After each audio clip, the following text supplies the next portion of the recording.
Kesaksian korban kekejaman PKI tahun 1948. Ini atas anjuran dari PAUD Kiai Haji Yusuf Hashim, putranya Hadratus Syekh Kiai Haji Hashim Asy'ari. Ini tokoh besar NU. Bung Karno mengatakan bahwa ini adalah gerakan untuk kudeta, mengambil alih republik. Dan Bung Karno menyatakan di akhir, pilih Soekarno-Hatta atau pilih Musso. Musso menjawab dengan menghina Bung Karno berkali-kali. Dia mengatakan bahwa pemerintahan pendudukan Jepang telah menjadi Quisling budak Jepang, tukang jual Romusa. Jadi Bung Karno itu disebut sebagai tukang jual Romusa oleh Musso.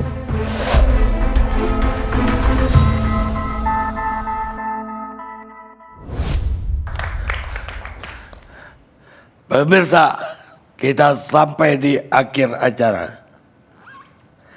Sekarang Fadlizon. Assalamualaikum warahmatullahi wabarakatuh. Pak Karni, selamat malam. Saya dapat giliran terakhir. Ada yang terakhir, Masih ada Pak yang Adar. terakhir lagi. Pak Ini saya Adar. kira satu tema yang penting ya. Karena berbicara sebuah tragedi nasional yang besar, setidaknya adalah ada 2 kali Partai Komunis Indonesia mau melakukan kudeta. Bagi saya jelas PKI itu mau melakukan kudeta di tahun 48 dan di tahun 1965. Nanti saya beberkan bukti-buktinya dengan jelas. Apalagi sudah ada TAP MPRS nomor 25 tahun 66 dan ada juga Undang-Undang nomor 27 tahun 99 yang jelas-jelas di situ mengatakan bahwa Partai Komunis Indonesia dibubarkan karena mau merobohkan negara Republik Indonesia. Jadi sebetulnya tidak ada kontroversi di situ. Tidak ada kontroversi sama sekali, tidak ada versi-versi lain. Mohon maaf Gubernur Lemhanas, saya kira tidak ada. Tidak ada satu pihak atau sudah jelas yang mau melakukan kudeta itu adalah PKI tahun 48 dan tahun 65. Itu saya kira Lemhanas harusnya tegas dan jelas dalam menyikapi persoalan ini dan tidak membuat interpretasi-interpretasi lain. Nah, saya memang generasi yang lahir tidak mengalami tahun 65. Saya lahir tahun 71, tetapi saya kebetulan masuk Universitas Indonesia di jurusan Rusia. Jadi sedikit banyak saya juga bersinggungan dengan berbagai literatur yang terkait dengan itu. Kemudian doktornya kebetulan di bidang sejarah juga. Nah, saya ingin kutip ini, seorang Bolshevik yang pertama namanya Pyotr Kachov, dari tahun 1876. Di dalam bukunya Revolutia i Gasudarstva, Revolusi dan Negara. Ya, dia mengatakan bahwa revolusi harus terjadi sebelum transformasi masyarakat. Karena itu kaum revolusioner harus merebut kekuasaan sebelum mereka melaksanakan program. Revolusi merupakan konspirasi yang dilakukan kelompok kecil atas nama massa. Begitu kekuasaan sudah di tangan, baru pemerintah akan melaksanakan revolution from above atau revolusi dari atas dengan menggunakan kekuatan terorganisir dari negara. Itulah yang disebut sebagai dalam ajaran komunis diktator proletariat. Saya kira ini mata pelajaran pengantar ilmu politik ini kalau di UI. Jadi memang inilah pentingnya kita mengerti sejarah ya, supaya tidak terbalik-balik. Tadi Pak Ilham Aidit mengatakan Ustadz Tengku Zulkarnain terbalik-balik. Tidak, yang terbolak-balik itu adalah saudara Ilham Aidit. Contoh saja misalnya, tadi mengatakan undang-undang PMA itu produk dari pemerintahan Soeharto. Itu salah besar. Yang menandatangani undang-undang nomor 1, penanaman modal asing, itu adalah Presiden Soekarno. Tanggal 10 Januari tahun 67, Pak Ilham. Ini informasi elementer. Anda jangan bolak-balik itu. Ya, itu jelas. Nanti saya bicara dulu. Anda bisa buka. Sekarang Anda buka dulu aja, Google dulu. Yang menandatangani adalah Bung Karno.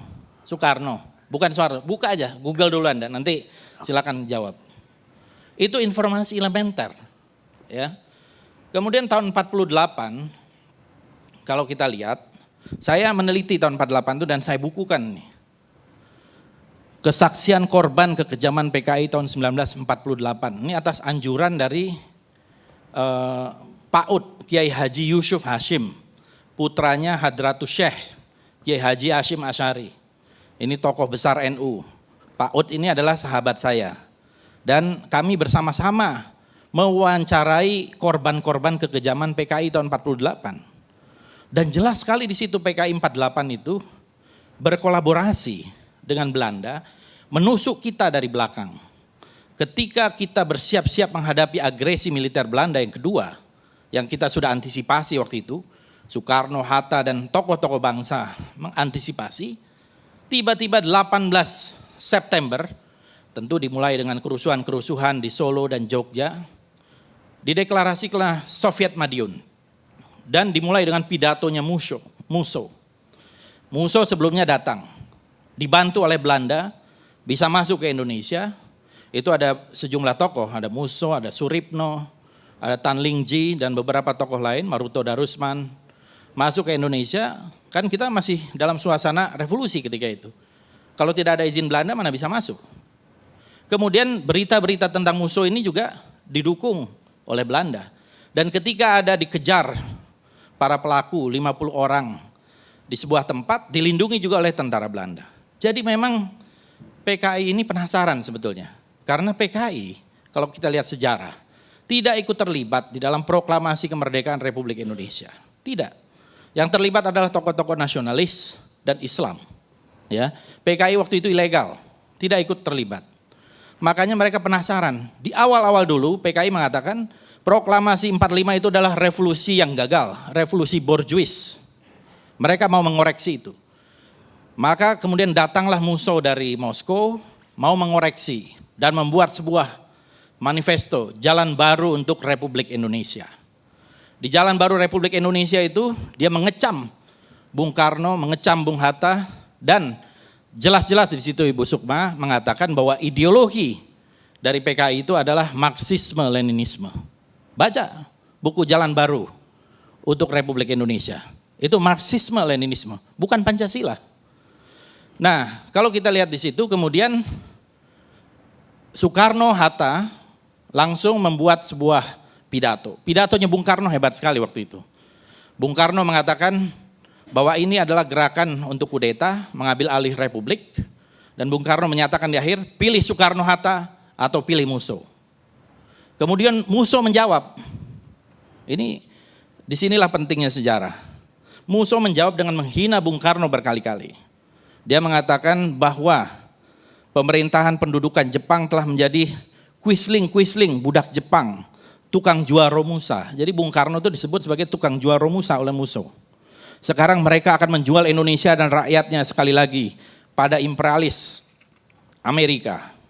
Kemudian rakyat Indonesia tidak butuh, rakyat belum lupa semboyan-semboyan Soekarno. Mereka mengerti bahwa kaum dagang romusa tak becus memerintah negara.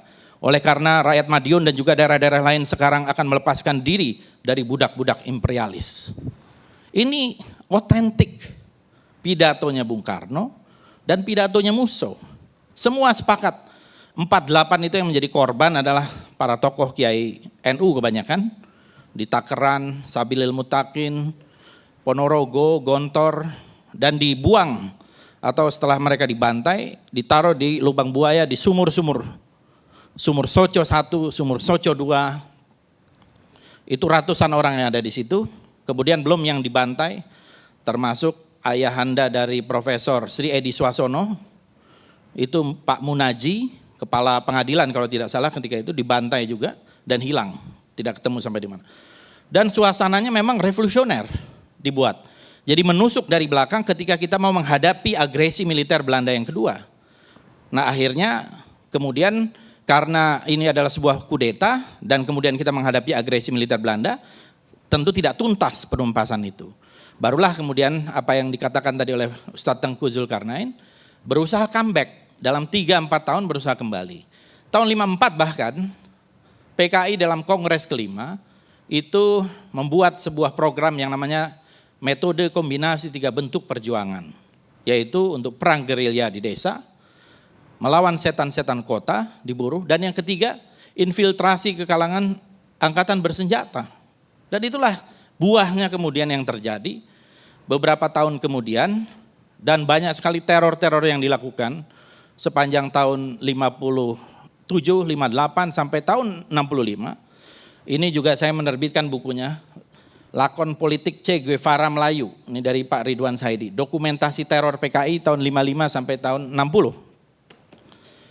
Dan kemudian kalau kita lihat di dalam Harian Rakyat, ini saya bawa fotokopian Harian Rakyat 2 Oktober.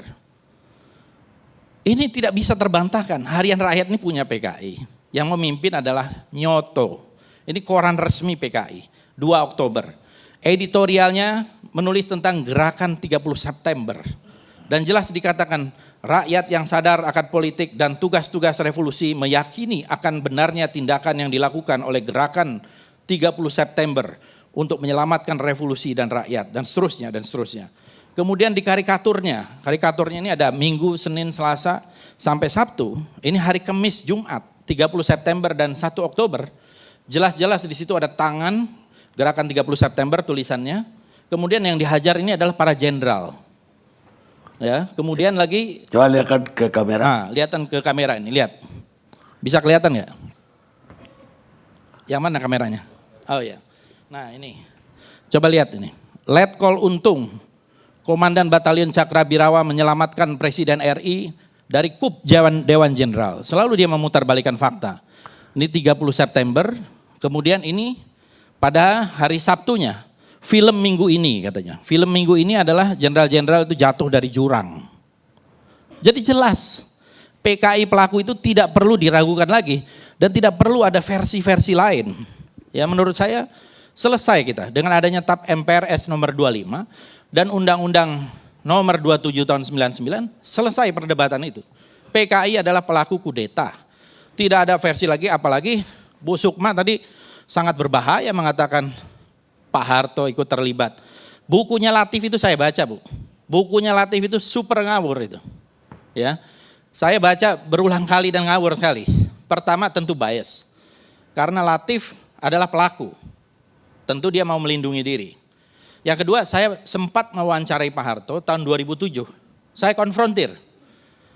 Waktu itu Pak Harto saya tanya, Pak Harto, apa betul waktu itu Latif, Kolonel Latif melaporkan kepada Pak Harto akan adanya kup dari Dewan Jenderal. Pak Harto waktu itu dalam kondisi sakit, terbata-bata, mengatakan sambil tertawa, tidak ada itu. Yang ketemu dengan Latif itu adalah Bob Hasan. Jadi tidak pernah ketemu dengan Pak Harto. Waktu itu dikabarkan putranya Pak Harto, Pak Tommy, sedang sakit di RSGS ya, Gatot Subroto atau RSPAD sekarang. Jadi tidak ada itu, ini penelitian ya. Apalagi itu cuman sinyalemen mau melaporkan, terus dianggap terlibat. Ini super ngawur menurut saya. Dan bagaimana seorang yang terlibat kemudian mau memberantas dan menumpas. Dan ini saya kira koran Harian Rakyat 2 Oktober adalah bukti yang sulit untuk terbantahkan bahwa PKI memang mau merebut kekuasaan. Belum lagi fakta-fakta lain dan banyak sekali buku-buku lain yang saya kira sangat menguatkan itu. Jadi satu hal ini adalah sesuatu yang tidak kontroversial, jadi jelas. Kemudian saya juga ingin mengatakan bahwa PKI selalu backstabbing dari belakang gitu ya, menusuk dari belakang. Karena itu wajar kalau kemudian dilarang. Tadi Saudara Saganda mengatakan bahwa Nazi saja, Nazi itu kan berarti lebih dari 75 tahun. Melakukan pembantaian dan sampai hari ini Partai Nazi tidak dibolehkan, orang memakai lambang Nazi bisa ditangkap, orang melakukan penghormatan ala Nazi bisa ditangkap juga oleh polisi, itu satu hal yang wajar. Karena ini beda, tadi kalau dikatakan ada ekstrim kanan, ada PRRI itu sama sekali beda dengan PKI. Karena itu tidak pernah melakukan kudeta. Ya. Peristiwa DITI itu sejarahnya berbeda lagi, di rootnya itu adalah tahun 49. Itu bukan kudeta, dia belum masuk di dalam pengakuan kedaulatan ketika itu. Itu kita bisa diskusi panjang sendiri tentang hal itu. Dan akhirnya akan menyatu dan tidak ada TAP MPRS-nya tentang itu, tidak ada undang-undangnya tentang itu. Begitu juga dengan PRRI, itu adalah koreksi terhadap pemerintah pusat yang terlalu dekat dengan komunis dan juga tidak memperhatikan daerah. Bahkan isunya waktu itu Jawa dan luar Jawa. Itu adalah koreksi dan tidak ada undang-undangnya tentang PRRI. Justru mereka semua mendapatkan amnesti, walaupun kemudian di belakang hari, bukan karena PRRI, banyak tokoh-tokohnya yang ditangkapi juga tanpa proses pengadilan yang wajar. Seperti yang disebut tadi Ustadz Tengku, banyak tokoh-tokoh yang berjasa pada Republik yang sekarang sudah menjadi pahlawan nasional. Muhammad Natsir, Safruddin Prawira Negara, Muhammad Rum, Buya Hamka, Kasman Singodimedjo, dan lain-lain. Bahkan seorang jurnalis yang hebat seperti Mohtar Lubis dipenjara 10 tahun. Dari tahun 56 sampai tahun 66, Mohtar Lubis. Ya, yang saya kira luar biasa menjadi godfather dari jurnalis di Indonesia. Jadi Sahrir. Sultan Syahrir, ya betul, Bang Karni mengingatkan nih karena Sultan Syahrir Perdana Menteri pertama memimpin Kabinet Syahrir 1, Kabinet Syahrir 2, Kabinet Syahrir 3. Dalam keadaan sakit masih di penjara. Dan akhirnya Muhammad Hatta meminta supaya bisa bawa ke luar negeri, ke Swiss ketika itu, dan meninggal sebagai statusnya tahanan politik baru setelah kembali dijadikan pahlawan nasional. Syahrir, seorang bapak republik, juga ditahan dengan luar biasa ketika itu kena stroke dan sebagainya, tidak dibebaskan. Diperpendek. Nah, jadi intinya menurut saya ini memang komunisme ini adalah satu ideologi yang sangat ganas dan kejam. Ada The Black Book of Communism itu mencatat di seluruh dunia di rezim komunis itu sekitar 95 juta orang yang meninggal. Saya tahu kalau di Rusia atau di Soviet lebih banyak, paling banyak lah di samping Cina dalam revolusi kebudayaan, itu di zamannya Stalin luar biasa. Saya sudah datang ke rumahnya Stalin di Gore, di Georgia. Saya datang ke rumahnya Karl Marx di Trent. Saya datang ke kuburan-kuburannya untuk menyelami apa yang ada di dalam pikiran-pikiran mereka tentang komunisme. Dan memang ini ideologi yang sangat ganas dan menghalalkan segala cara. Dan saya kira jangan sampai terjadi lagi. Di Kamboja juga, itu saya datang ke namanya Cheong Ek sama S21 Prison Camp, Killing Field. Dalam tanah 2 hektar dibunuh 10.000 orang. Jadi pembantaian yang dilakukan oleh rezim komunis seluruh dunia itu 95 juta orang menurut buku The Black Book of Communism. Jadi jangan dialihkan. Seolah-olah ini tragedi ini adalah tanggung jawab semua pihak. Saya tidak sependapat dengan Pak Agus ya dari Lemhanas. Saya kira itu bukan tanggung jawab semua pihak, itu tanggung jawab PKI yang melakukan kudeta. Kemudian terjadi retaliation itu oleh rakyat. Apakah menurut Pak Agus ini dilakukan oleh negara? Apakah ada bukti-bukti yang melakukan itu negara? Saya kira masyarakat ketika itu dalam posisi dibunuh atau membunuh. Gitu ya. Dan itu saya membaca dan berusaha menghayati walaupun tidak hadir di dalam peristiwa-peristiwa itu. Tetapi hampir semua buku dan dokumen yang kita baca itu menyiratkan seperti itu, dan saya mewawancarai tokoh-tokoh para pelaku baik 48 maupun 65. Waktu Anda udah habis. Terima kasih.